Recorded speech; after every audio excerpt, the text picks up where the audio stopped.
শবে বরাতের এক নিস্তব্ধ রাত্রি, চারিদিকে গভীর নীরবতা। হযরত মুহাম্মদ সাল্লাল্লাহু আলাইহি ওয়াসাল্লাম গভীর ঘুমের নিম্ন ছিলেন। আম্মাজান হযরত আয়েশা রাদিয়াল্লাহু আনহা তখন ঘরের মধ্যে ইবাদত মগ্ন ছিলেন।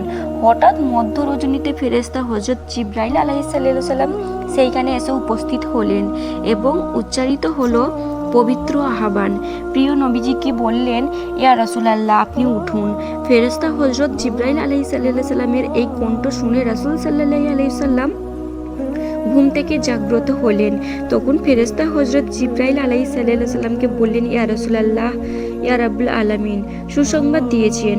আজকের এই রাতে মহান আল্লাহ রব্বুল আলামিন খুলে দিয়েছেন উনার রহমত, উনার মাগফিরাত, 300টি দরজা। এই কথাটি বলে ফেরেশতা হযরত জিবরাইল আলাইহিস সালাম সেইখান থেকে অদৃশ্য হয়ে চলে গেলেন। তখন হযরত মুহাম্মদ সাল্লাল্লাহু আলাইহি সাল্লাম দেখলেন আম্মাজান আয়েশা রাদিয়াল্লাহু আনহা ইবাদত করার পর ক্লান্ত হয়ে ঘুমিয়ে পড়েছেন।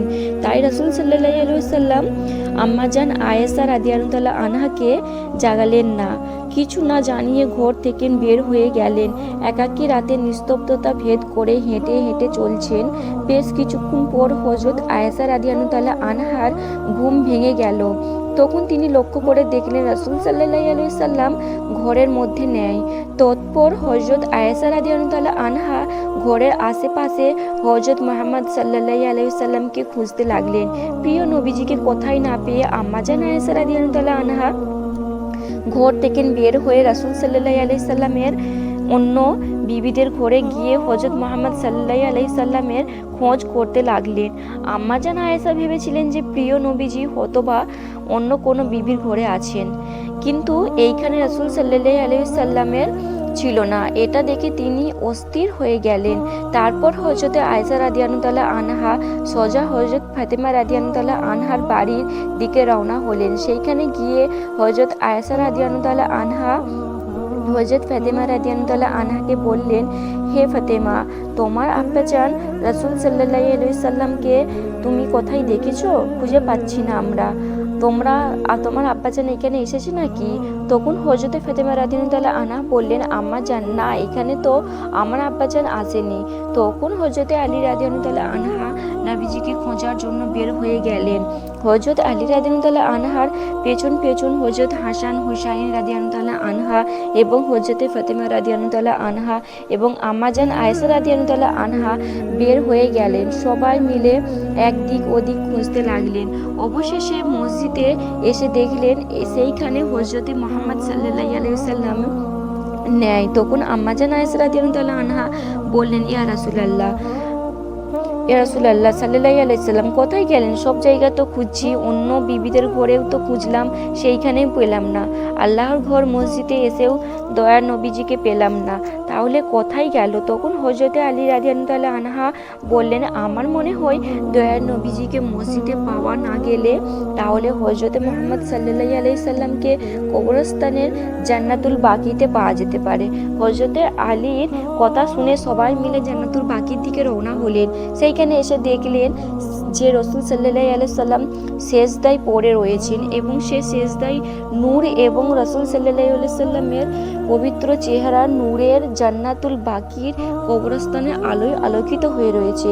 তারপর হযরত ফাতেমা রাদিয়াল্লাহু আনহা দয়ার নবীজির কাছে এসে উপস্থিত হলেন এবং নবীজিকে বললেন, ইয়া রাসূলুল্লাহ, ও আমার আব্বাজান, আপনার ওপরে কি কোনো ওহী নাজিল হয়েছে নাকি আপনি কোনো শত্রুর কারণে এখানে এসে আত্মগোপন করছেন? হযরত মুহাম্মদ সাল্লাল্লাহু আলাইহি সাল্লাম সেজদা থেকে মাথা উঠিয়ে ফাতেমা রাদিয়াল্লাহু আনহাকে বললেন, হে ফাতেমা, আমার ওপর এখন কোনো ওহী নাজিল হচ্ছে না এবং আমি কোনো শত্রুর কারণে এখানে এসে সেই আত্মগোপন করিনি। হে ফাতেমা, হযরত জিবরাইল আলাইহিস সালাম এসে আমাকে বলে গেছেন আজকে রাতে মহান আল্লাহ রব্বুল আলামিন উনার রহমত এবং মাগফিরাতের 300টি দরজা খুলে দিয়েছেন।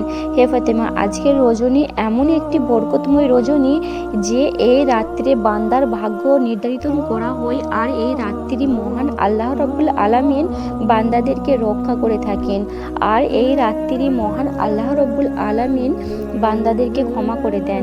এটা হলো অর্ধ শ্রাবণের রাত।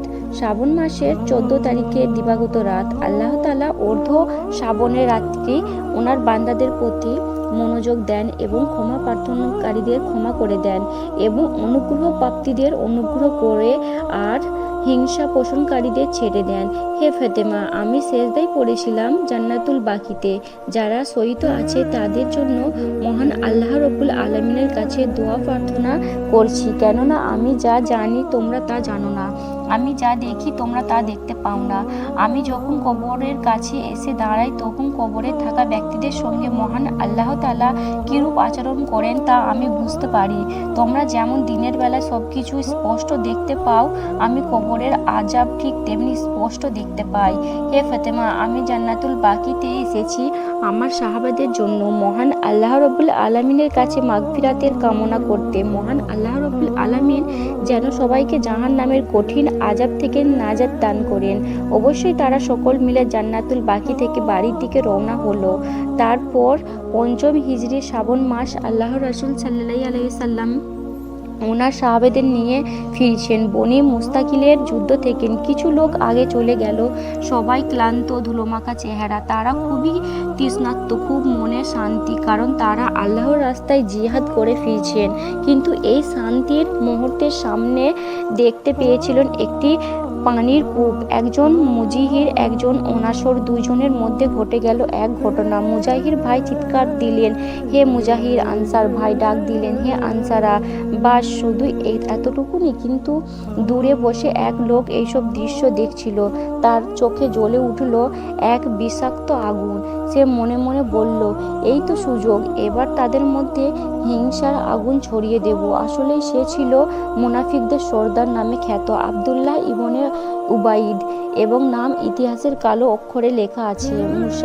মুনাফিকদের সর্দার নামে মুখে বলতো লা ইলাহা ইল্লাল্লাহ, কিন্তু বুকে লুকিয়ে রাখতো হিংসার বিষ। সে সময় রাসূল সাল্লাল্লাহু আলাইহি সাল্লাম মদিনায় আসার ঠিক আগে এই লোকটাকে মদিনার রাজা বানানোর প্রস্তুত চলছিল।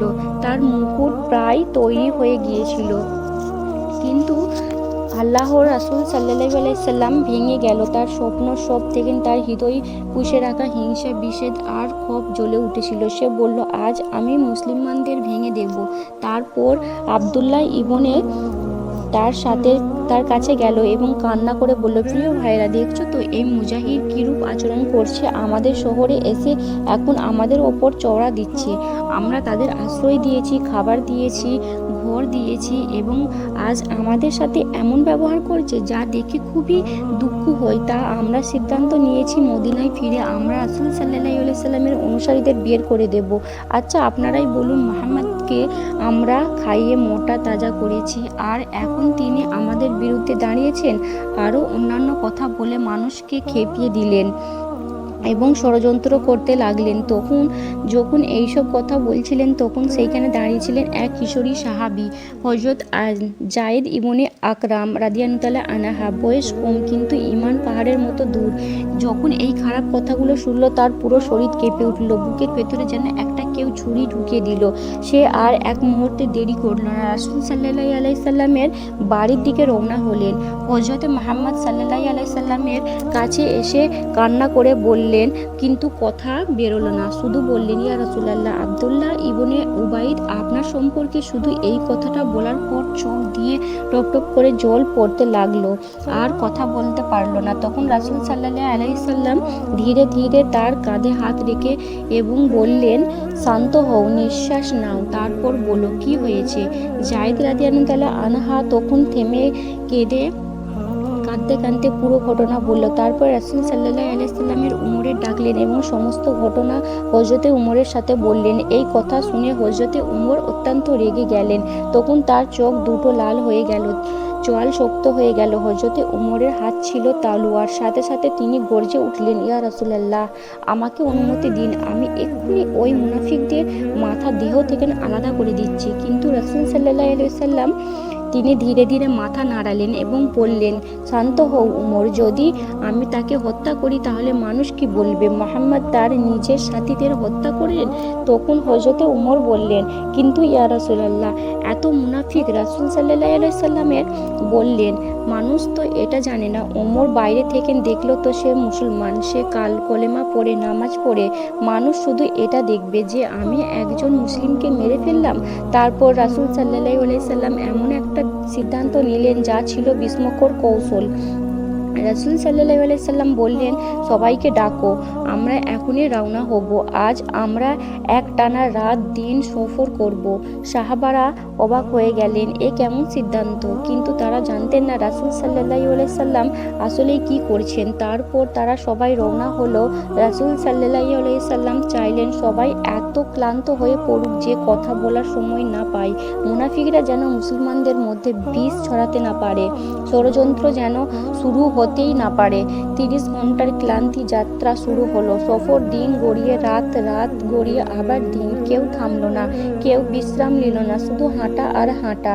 সবার পা ফুলে গেল, শরীরের ব্যথায় কাতর। একটানা 30 ঘন্টা সফর করার পর অবশেষে যখন তারা থামলেন, যে সেইখানে ছিল সেইখানেই মাটিতে শুয়ে পড়লো। মুহূর্তে সবাই ঘুমিয়ে তলিয়ে পড়লেন। ষড়যন্ত্র, ফিসানি, বিসন্দেহ সব শেষ, একবারেই শেষ। এইভাবে রাসূল সাল্লাল্লাহু আলাইহি সাল্লাম কথা বলার সুযোগ না দিয়ে কোনো রক্তপাত ছড়িয়ে বাঁচিয়ে দিলেন পুরো উম্মকে এক ভয়ানক বিভেদ থেকে। কিন্তু ইবনে উবাইয়ের একটি ছেলে ছিল, তার নাম ইবনে আব্দুল্লাহ। বাবা মুনাফিক, কিন্তু ছেলে সত্যিকারের মুমিন, আল্লাহর প্রিয় বান্দা। একই ঘরে একই রক্ত, কিন্তু দুই হৃদয়, একটা আলো ভরা আর একটা অন্ধকারে ডোবা।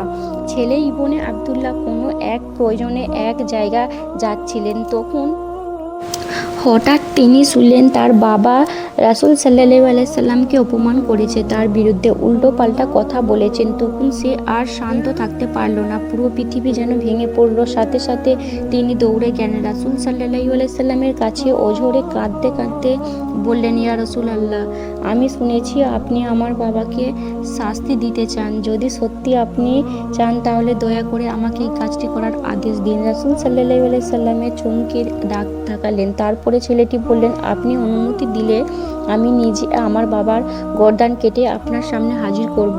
আবারও কেঁদে কেঁদে বললেন, ইয়া রাসূলুল্লাহ, আমি ভয় পাচ্ছি। যদি অন্য কেউ আমার বাবাকে হত্যা করে তাহলে আমি হয়তো প্রতিশোধ নিতে পারবো না, তাই দয়া করে এই কাজটি আমাকেই করতে দেন। তখন রাসূল সাল্লাল্লাহু আলাইহি সাল্লাম মুচকি হাসলেন, তার মাথায় হাত বুলিয়ে দিলেন এবং বললেন, তুমি চিন্তা করো না, আমি সঠিক বিচার করব। আমরা তোমার বাবাকে হত্যা করব না, বরং আমরা তার সাথে ভালো ব্যবহার করব। যতদিন সে আমাদের সাথে আছে আমরা তার সাথে সদাই থাকব। এইভাবে কয়েক মাস অতিবাহিত হয়ে গেল। একদিন হঠাৎ আল্লাহ রাব্বুল আলামিন আসমান থেকে ওহী নাজিল করলেন, সূরা মুনাফিক। আল্লাহ পুরস্কার করে দিলেন সূরা মুনাফিক, কিভাবে তারা ষড়যন্ত্র করে, কিভাবে তারা মুসলমানদের ক্ষতি করতে চায়। আর বিশেষভাবে এই আয়াত আল্লাহ ঘোষণা করলেন, অথচ সকল সম্মান আল্লাহর ও তার রাসূল সাল্লাল্লাহু আলাইহি সাল্লাম মুনাফিকদের, মুমিনদের, কিন্তু মুনাফিক তা জানলে না। যখন এই আয়াত নাজিল হয়ে আব্দুল্লাহ ইবনে উবাইদ মুখ শুকিয়ে গেল, মাথা নিচু হয়ে গেল, সব ষড়যন্ত্র ফাঁস হয়ে গেল। মানুষ তাকে ঘৃণার চোখে দেখতে লাগলো, এমনকি তার নিজের গোত্রের লোকেরা বলল, তোমার লজ্জা করে না রাসূল সাল্লাল্লাহু আলাইহি সাল্লামের কাছে গিয়ে ক্ষমা চাও? তার নিজের ছেলে তাকে বলল, আব্বাজান, আল্লাহর কসম, রাসূল সাল্লাল্লাহু আলাইহি সাল্লামের কাছে ক্ষমা না চাইলে আমি আপনার সাথে কথা বলবো না, আপনি আমাদের ঘরে ঢুকতে পারবেন না। এইভাবে সবার কাছে অপমানিত হতে লাগলো। শেষ পর্যন্ত লজ্জিত অপমানিত আব্দুল্লাহ ইবনে উবাইদ রাসূল সাল্লাল্লাহু আলাইহি সাল্লামের কাছে এলো, কিন্তু তার মুখে কোনো অনুশোচনা ছিল না, শুধু মানুষের চাপে এসেছিল। সে বলল, ইয়া রাসূলুল্লাহ, আমাকে ক্ষমা করে দিন। কিন্তু রাসূল সাল্লাল্লাহু আলাইহি সাল্লাম তাকে দেখলেন, তিনি জানতেন এই মানুষটার অন্তরে কি আছে। তবুও তিনি বললেন, তুমি যদি আন্তরিকভাবে ক্ষমা চাও আল্লাহ তোমাকে ক্ষমা করবেন।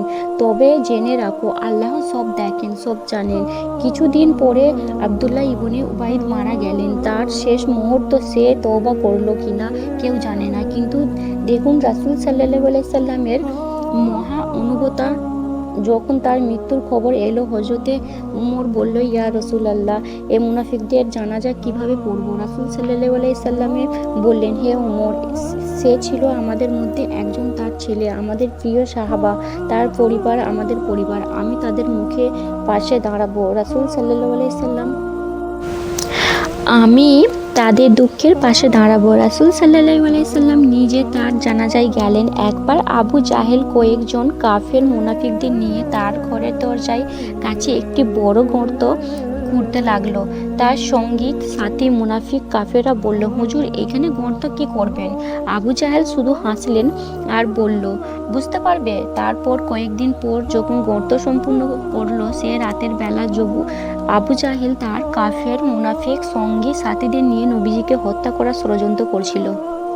তখন আবু জাহেল বলল, তোমরা মোহাম্মদকে গিয়ে বলবে যে চাচাজান খুবই অসুস্থ, তোমাকে ডেকে পাঠিয়েছে। আমি জানি এই খবর পাওয়া মাত্রই মোহাম্মদ আমাকে দেখতে আসবে, আর যখনই সে আমার ঘরের মধ্যে আসবে তখন এই গর্তের মধ্যে পড়ে সে মৃত্যুবরণ করবে। এই খবরটি তোমরা প্রকাশ করবে না। আমি অসুস্থর অভিনয় করে ঘরের মধ্যেই শয়িত থাকবো। এই কথা শুনে কাফেররা উচ্চস্বরে হাসলো। পরের দিন মোহাম্মদ সাল্লাল্লাহু আলাইহি সাল্লামের বাড়ির দিকে রওনা হলো। সেইখানে পৌঁছলো। তারা কান্না করে অভিনয় করে বলল, হে মোহাম্মদ, তুমি কি এখনো শোনোনি? তোমার চাচা যেন খুবই অসুস্থ, মৃত্যুর শয্যায় পড়ে আছে, তোমাকে দেখার ইচ্ছা প্রকাশ করেছে। তুমি তাড়াতাড়ি তোমার চাচাজানকে গিয়ে একটা বারের জন্য দেখে এসো। এই খবর তোমার কাছে পৌঁছাতে এসেছি, তুমি এক্ষুনি রওনা হও। এই বলে তারা চলে এলো। দয়ার নবী কথা শোনা মাত্রই তার হৃদয় মায়ার মমতায় ভরে উঠল। রাসূল সাল্লাল্লাহু আলাইহি সাল্লাম অস্থির হয়ে পড়ল। তখন তাই কিছু না চিন্তা করেই আবু জাহেলকে দেখার উদ্দেশ্যে রওনা হলো। হাঁটতে হাঁটতে যখন তিনি আবু জাহেলের প্রায় বাড়ির কাছাকাছি এসে পড়ল, ঠিক তখন আল্লাহ রাব্বুল আলামিন হযরত জিবরাইল আলাইহিস সালামকে বললেন, হে জিবরাইল, তুমি তাড়াতাড়ি যাও, আমার বন্ধু প্রিয় হাবিবকে এই খবর জানিয়ে দাও। আবু জাহেল তার জন্য ষড়যন্ত্র করেছে, সে যেন কোনো মতেই তার ঘরের মধ্যে প্রবেশ না করে। এই আদেশ পাওয়ার সাথেই হযরত জিবরাইল আলাইহিস সালাম হযরত মুহাম্মদ সাল্লাল্লাহু আলাইহি সাল্লামের কাছে এসে উপস্থিত হলেন এবং বললেন, ইয়া রাসূলুল্লাহ, আপনি আর এগোবেন না, আল্লাহ রাব্বুল আলামিন সেইখানে যেতে নিষেধ করেছেন। তারপর সমস্ত ঘটনা খুলে বললেন। তারপর হযরত মুহাম্মদ সাল্লাল্লাহু আলাইহি সাল্লামের আর এগোলেন না, নিজের বাড়ির পথেই ফিরে আসলেন।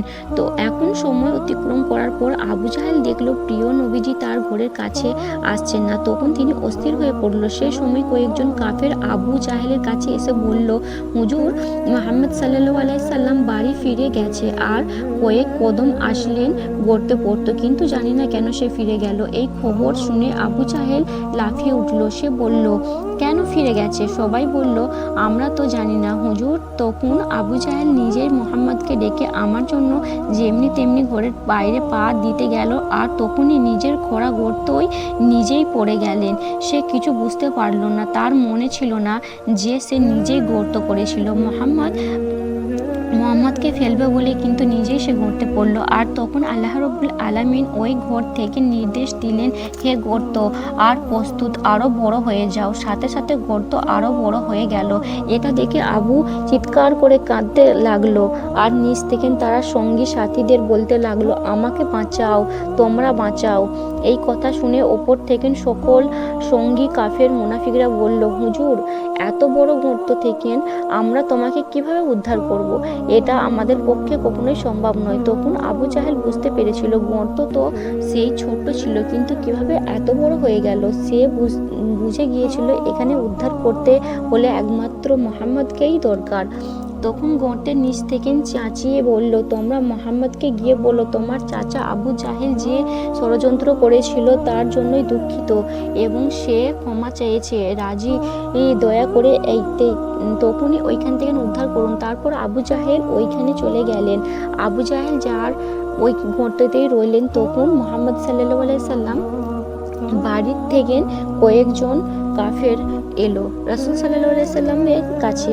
সে মোহাম্মদ চাচা খুবই বিপদে আছে, তারা উদ্ধার করলো। সে বলল ক্ষমা চাইবে, এবং এই কথা শোনা দয়ার নবীজি আর চুপ থাকতে পারলেন না। সাথে সাথেই আবু জাহেলকে উদ্ধার করার জন্য সেই গর্তের কাছে পৌঁছালেন এবং বললেন, আবু জাহেল গর্তের একবারে নিচে আছে। নবীজিকে দেখা মাত্রই আবু জাহেল কান্না করে বলল, হে মোহাম্মদ, আমি ভুল করেছি, আমাকে যেভাবে হোক উপরে তোলো। এই কথা শোনা মাত্রই দয়ার নবীজি তার রহমতের হাতখানা যেমন গর্তের মধ্যে প্রবেশ করলো আর তখনই একবারে প্রস্তুত হয়ে নিচে চলে গেল। তারপর আবু জাহেল সে রহমতের হাতের সাহায্যে ওপরে উঠে আসলো। তখন নবীজি সাল্লাল্লাহু আলাইহি সাল্লাম বললেন, চাচাজান আপনি একবারে কলেমা পড়ুন। তখন আবু জাহেল বলল, হে মোহাম্মদ, আমি তো ভেবেছিলাম কলেমা পড়ব, কিন্তু তুমি যে এত বড় জাদুঘর তা কখনোই জানি না। এত বড় গর্তে হাত দেয়া মাত্রই কিভাবে তোমার হাত আমার কাছে পৌঁছালো? এটা জাদু ছাড়া আর কিছু নয়। এত বছর তুমি জাদুকর, আমি কিভাবে কলেমা পড়বো বলো? পাশে থাকা সকল সঙ্গী সাথীরা সবাই উচ্চস্বরে হাসতে লাগলো, কিন্তু দয়ার নবীজি স্তব্ধ হয়ে গেলেন এবং খুবই মন খারাপ করে বাড়ির দিকে ফিরে আসতে লাগলো। প্রিয় দর্শক, যখন আমরা প্রিয় নবীজির এই সকল গল্প পড়ি, চোখের জল চলে আসে। ভাবি আজ যদি আমরা রাসূল সাল্লাল্লাহু আলাইহি সাল্লামের চেহারা দেখতে পেতাম, ওনার কণ্ঠবাস শুনতে পেতাম, তাহলে জীবন ধন্য হয়ে যেত। আব্দুল্লাহ ইবনে উবাইদ রাসূল সাল্লাল্লাহু আলাইহি সাল্লামকে স্বচক্ষে দেখেও মুনাফিক করলো। তবু জাহেল দয়ার নবীজিকে দেখার পরে বোঝার চেষ্টা করলো না, পরে তাকে জাদুঘর বলল। আর আমরা রাসূল সাল্লাল্লাহু আলাইহি সাল্লামকে দেখিনি, কিন্তু আমাদের হৃদয়ে আছে ওনার ভালোবাসা। আমরা এই দুনিয়া ওনার সাথে থাকতে পারলাম না, কিন্তু যদি আমরা ওনার সুন্নত মেনে চলি, ওনার পথে চলি, তাহলে জান্নাতে আমরা ওনার সাথেই থাকতে পারবো। হে আল্লাহ, আমাদের সবাইকে প্রিয় রাসূল সাল্লাল্লাহু আলাইহি সাল্লামকে সত্যিকারের উম্মত হওয়ার তৌফিক দান দিন। আমাদের অন্তরে ঈমানের আলো জ্বলিয়ে দিন। হে আল্লাহ, মৃত্যুর আগে আমরা যেন রাসূল সাল্লাল্লাহু আলাইহি সাল্লামের রহমতি নুরানি চেহারা একটা বারের জন্য দেখতে পাই। হে আল্লাহ, আমরা যেন রাসূল সাল্লাল্লাহু আলাইহি সাল্লামের সাথে জান্নাতে মিলিত হতে পারি। আল্লাহ রাব্বুল আলামিন আমাদের সকলের দোয়া কবুল করুক এবং সমস্ত আশা পূর্ণ হওয়ার তৌফিক দান করুক। আমরা সকলেই বলি আমিন সুম্মা আমিন।